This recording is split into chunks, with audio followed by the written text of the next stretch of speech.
जय माता दी। जय मां कामाख्या।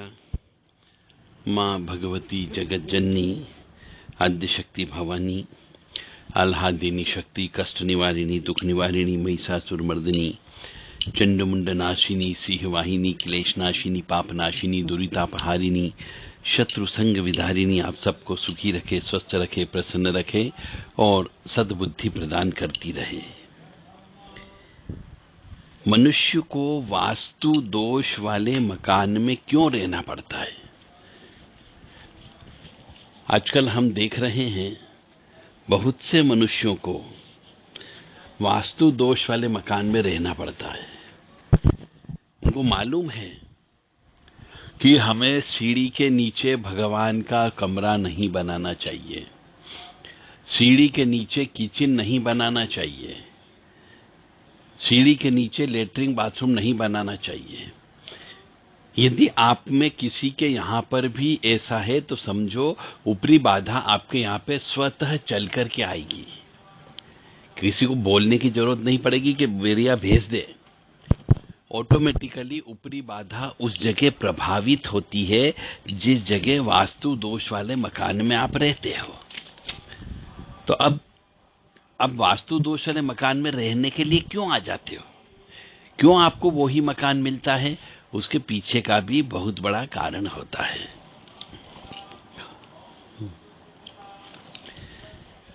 तो यदि मनुष्य के ग्रह नक्षत्र पिछले जन्म के कर्म के अनुसार खराब होते हैं, जिस मनुष्य के ग्रह नक्षत्र या उनके बच्चों के ग्रह नक्षत्र, किसी पति के या किसी पत्नी के ग्रह नक्षत्र खराब होते हैं पिछले जन्म के पाप कर्मों की वजह से, तो इस जन्म में ऐसा मनुष्य वास्तु दोष वाले मकान में रहता है। अब वास्तु दोष कैसे होता है?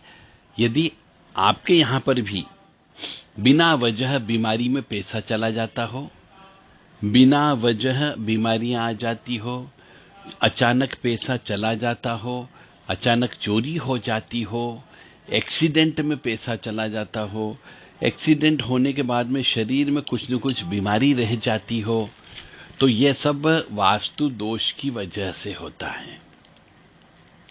क्योंकि वास्तु पुरुष भगवान हमारे यहां बनाए गए हैं और उन वास्तु पुरुष भगवान का जो जहां पे सिर होता है, हाथ होता है, पैर होता है, पीठ होती है, पेट होता है, मूत्राशय का स्थान होता है, शौचालय का स्थान होता है, वो सब स्थान वैसा ही होना चाहिए जैसा वास्तु पुरुष भगवान के चित्र में बताया गया है।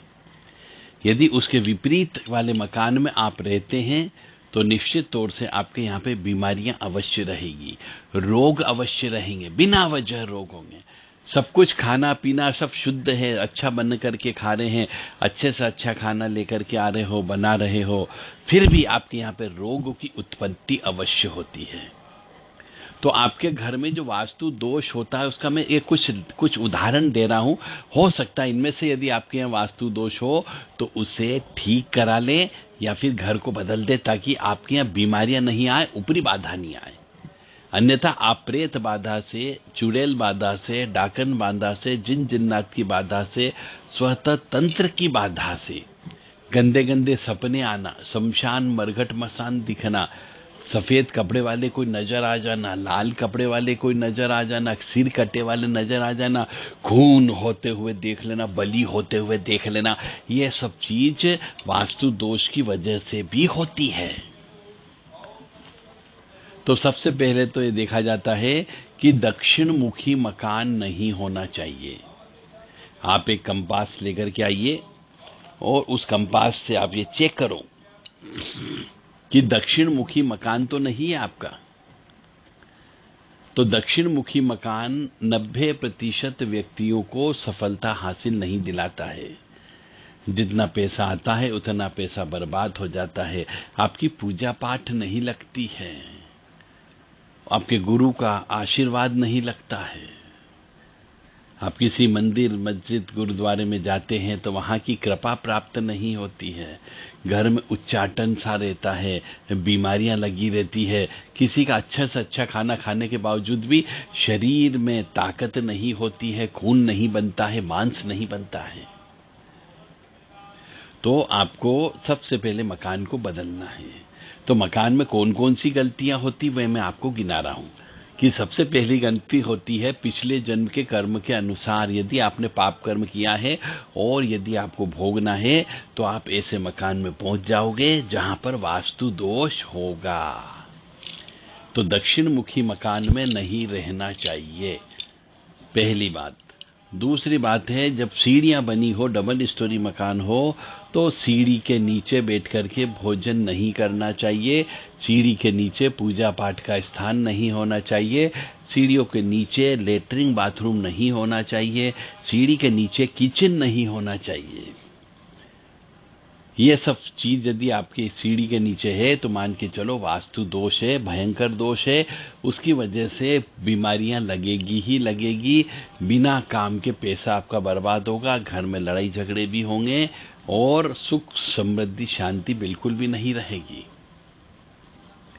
ईशान कोण जो होता है, जिसको हम उत्तर पूर्व कोना कहते हैं, जहां पे भगवान जी को रखना चाहिए, वहां पे यदि भगवान जी नहीं रखे हुए हों, घर के अंदर जो मंदिर होता वो नहीं हो, तो भी वास्तु दोष होता है। तो ईशान कोण में हमेशा भगवान का स्थान होना चाहिए। बस यदि आपने ईशान कोण में लेटरिन बाथरूम बनाया हो तो आपके ऊपर पुलिस केस होगा ही होगा। यदि ईशान कोण में, उत्तर पूर्व कोने में यदि आपने किचन बनाया हुआ है तो भी पुलिस केस अवश्य होगा। आपका दिमाग काम नहीं करेगा, मेन मालिक को उच्चाटन की बीमारी हो जाएगी। आप फिर इसका इल्जाम किसी दूसरे पर लगाते हो, अपने परिवार के सदस्य पर लगाते हो, और उसकी वजह से फिर वैमनस्य उत्पन्न होता है। कई बार देखा गया है कि गलती तो स्वयं कर रहे हैं, वास्तु दोष वाले मकान में रह रहे हैं, और उसका इल्जाम अपनी सास पर लगा देती है, अपने ससुर पर लगा देती है, अपनी ननंद पर लगा देती है, देवरानी जेठानी पर लगा देती है, जबकि गलती तो उस मकान में है। परंतु उस मकान की वजह से उस स्त्री का दिमाग खराब होता है और वो इसको समझती नहीं कि मैं किसके ऊपर इल्जाम लगा रही हूं। तो जिसके यहां पर भी सीढ़ी के नीचे यदि किचन हो तो उसे हटा लो। जिस भी घर के अंदर सीढ़ियों के नीचे लेटरिन बाथरूम हो तो उसमें नहाना धोना, कपड़े धोना बंद कर दो। ये सब वास्तु दोष की निशानी कहलाती है। इससे आपको परेशानी उत्पन्न अवश्य होगी, बरकत नहीं होगी, पैसे नहीं आएंगे, और आएंगे तो उसके पहले पैसे जाने के 10 रास्ते तैयार खड़े मिलेंगे आपको। आप ये मान करके चलो ही चलो, फिर आपके यहां पर लड़कियां ही लड़कियां उत्पन्न होगी, यानी वंश का नाश भी हो सकता है। तो इस बात का भी आप ध्यान रखें कि वंश का नाश नहीं हो। लड़का तो कम से कम उत्पन्न हो, परंतु यदि दक्षिण मुखी मकान में रहते हो और सीढ़ी के नीचे आपका किचन बना हुआ है तो वंश का नाश होने की संभावना भी होती है। अग्नि कोण जो होता है, दक्षिण पूर्व कॉर्नर, साउथ ईस्ट कॉर्नर, उसको दक्षिण कोना बोलते हैं। दक्षिण पूर्व कोने को आग्नेय कोण भी कहा जाता है। इसमें किचन होना चाहिए जहां पे खाना बनता हो, बस। अग्नि कोण में भी लेटरिन बाथरूम नहीं होना चाहिए। अग्नि कोण में भगवान का स्थान नहीं होना चाहिए, अन्यथा मनुष्य को तकलीफ होती है, मानसिक बीमारी तकलीफ होती है। तो ये कुछ नियम हैं, इनका पालन अवश्य करें, अन्यथा आप कष्ट भुगतने के लिए तैयार रहिए। फिर आप किसी पे इल्जाम मत लगाओ, क्योंकि ये मैंने अपनी आंखों से देखा है कि वास्तु दोष वाले मकान में रहे हैं, और जब बीमारियां दुखी आ रही है, कष्ट पे कष्ट आते जा रहे हैं, घर में क्लेश हो रहा है, अशांति हो रही है, दुख आ रहे हैं, तो इल्जाम हम अपने ही रिश्तेदार पर लगा रहे हो। अरे वो सब आपके खून हैं। कोई किसी के ऊपर तंत्र विद्या करने के लिए हमेशा नहीं बैठा हुआ होता है, और बहुत सारी ये अदृश्य शक्तियां होती है, ये भी मजे लेती है। एक प्रेत जानबूझ करके परिवार के सदस्यों का नाम लेता है, क्योंकि वो परिवार से आपको तोड़ करके अलग करना चाहता है, जिससे उसका भला होता है। इसलिए अपने परिवार से दूर होकर के आप खुश नहीं रह सकते। ये प्रेतों का काम होता है। जब प्रेत शरीर में आता है तो वो इस भाई का ही नाम लेगा, भौजाई का नाम लेगा, छोटे भाई का नाम लेगा, देरानी का नाम लेगा, या फिर ननद का नाम ले सकता है, क्योंकि वो आप जिससे ज्यादा प्रेम करते हो, जिसके ऊपर विश्वास करते हो, उसी का नाम लेता है और वहां पे जो है दीवार या दरार खड़ी करने का काम करता है, क्योंकि उसे तो परिवार को तोड़ना है। मेरी बात को आप अच्छे से समझने का प्रयास करिएगा कि प्रेत आत्मा कभी भी परिवार में रहने के लिए प्रेरित नहीं करते। वो हमेशा मनुष्य को अकेला चाहिए, उनको एकांतवास चाहिए उनको, ताकि वो उसके साथ में अपनी इच्छा के अनुसार गलत हरकत कर सके। तो प्रेतों पे विश्वास मत करो, क्योंकि प्रेत शरीर में आकर के बोलते हैं कि मुझे तेरे भाई नहीं भेजा है। इसका मतलब समझो, वो भाई भाई के बीच में दरार डालना चाह रहा है, और दरार डाल करके वो आपस में संपत्ति, जमीन जायदाद का आपस में मेल जोल का वो तोड़ने का प्रयास करता है, कुल देवता को नाराज करने का प्रयास करता है, और फिर आपके ऊपर हावी हो जाता है। तो मुझे पूरी उम्मीद है कि अब आपको समझ में आ गया होगा कि हम बहुत सारी चीजें गलत करते हैं अपने जीवन में, सिर्फ इन प्रेतों के अनुसार चल करके। तो आप एक तो वास्तु दोष वाले मकान में रहना बंद कर दीजिए। दूसरी बात यह है कि वास्तु के नियम का पालन करें। एक किताब अवश्य खरीदें। देव राधा ट्रस्ट के द्वारा इसके ऊपर एक किताब लिखी गई है कि आप सुख कैसे रहें, घर का मकान में कौन कौन सी गलतियां होती, उनका गलतियों का पालन न करें। वो गलतियां हमने उस किताब में बताई है। आप चाहें तो देव राधा ट्रस्ट से किताब खरीद सकते हैं। मकान निर्माण से संबंधित है और मकान में रहने से संबंधित है, वास्तु दोष से संबंधित है। जय माता दी, जय मां कामाख्या। और मैं सबसे पुनः रिक्वेस्ट करूंगा, प्रार्थना करता हूं, हाथ जोड़ता हूं कि आप अपने भाइयों के ऊपर, अपनी भाभियों के ऊपर, अपनी भौजाइयों के ऊपर, अपनी बहनों के ऊपर कभी भी अविश्वास मत करो। ये सब आपके अपने हैं। और प्रेत हमेशा आपस में लड़ाई झगड़ा कराने का काम करता है, उच्चाटन करने का काम करता है और एक दूसरे को लड़वाने का काम करता है। और ये आपके अपने ही प्रेत होते हैं, अपने ही कुल के प्रेत होते हैं, अपने ही दादा दादी हो सकते हैं, अपने कुल के अवधूत हो सकते हैं। और ये ऐसा गलत काम करते हैं क्योंकि वो प्रेत योनि में चले गए हैं, और उनको इस प्रकार का लड़ाई झगड़ा करा करके, एक दूसरे के साथ मारपीट करा करके, एक दूसरे के प्रति नफरत फैला करके ये इनको बड़ा आनंद मिलता है। तभी तो इनको प्रेत कहा गया है। प्रेतों को घर में नहीं रहना चाहिए।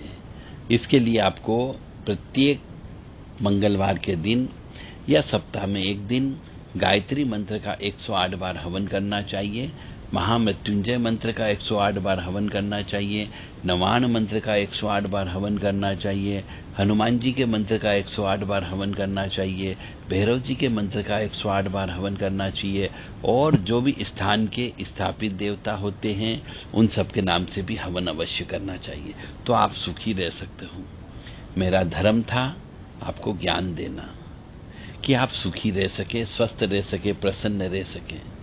अब आपकी इच्छा है कि इस ज्ञान को लेना या नहीं लेना। इस ज्ञान को आपको आगे फॉरवर्ड करना चाहते हो या नहीं करना चाहते हो, यह भी आपके ऊपर निर्भर करता है। क्योंकि हमने देखा है बहुत से मनुष्य हमारे द्वारा ये स्पष्ट बोलने की वजह से बहुत से व्यक्ति हमारे इस ऑडियो वीडियो को सुनते नहीं हैं, डर के मारे कि उन्हें डर लगता है। क्यों डर लगता है? क्योंकि वो खुद दलदल में फंसे हुए हैं, पाप कर्म करते हैं, रोज झूठ बोल करके पैसा कमाते हैं, ठीक होना नहीं चाहते हैं। और जब बहुत ज्यादा आ जाती है, अति हो जाती है, परिवार पे बात आ जाती है, बीवी बच्चों पे बात आती है, तब फिर रो रो करके फूटी आंखों से खून के आंसू निकाल निकाल करके हमारे सामने कहते हैं अब हमें ठीक करो। तो फिर ठीक नहीं किया जा सकता है। यदि बीमारी छोटी होती है, प्रारंभिक अवस्था में होती है, तो जल्दी रिकवरी हो जाती है। परंतु यदि यही बीमारी जब बढ़ जाती है, नासूर बन जाता है, कैंसर बन जाता है, तो फिर उसे काटना ही बेहतर होता है। अब शायद आप समझ गए होंगे कि गलती की सजा अवश्य मिलती है और कोई जरूर नहीं कि हर व्यक्ति आपके लिए हमेशा 24 घंटे आपके ऊपर तंत्र विद्या करता रहेगा, क्योंकि तंत्र विद्या करने के लिए भी पैसे की आवश्यकता होती है।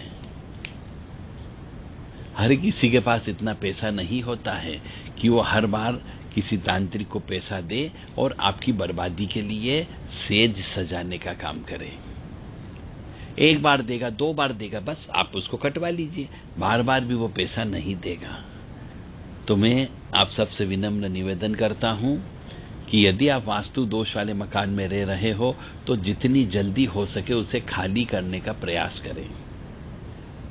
लेटरिन बाथरूम से लगी हुई दीवार के पास से भगवान का कमरा नहीं होता है। भगवान का कमरा हमेशा ईशान कोण में ही होना चाहिए और देवी देवताओं का मुख पूरब दिशा की ओर या पश्चिम दिशा की ओर होना चाहिए।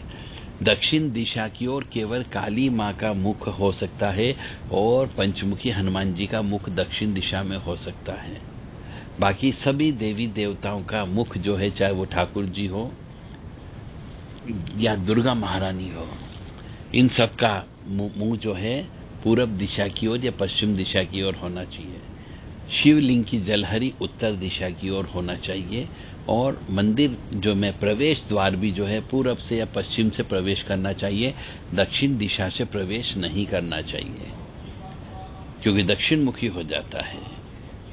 तो ये दोष यदि आपके यहाँ हैं तो इनको तुरंत ठीक करवा लें, या नहीं ठीक करवा सकते हो तो मकान को बदल लें, ताकि आप सुखी रह सकें, स्वस्थ रह सकें, प्रसन्न रह सकें और हमेशा चलते फिरते उठते बैठते दुर्गति नाशिनी दुर्गा जय जय, काल विनाशिनी काली जय जय, उमा रमा ब्रह्मानी जय जय, सीता राधा रुक्मणी जय जय, इस मंत्र का जप करते रहें ताकि आपके द्वारा पिछले जन्म में किए गए पापों का नाश हो सके।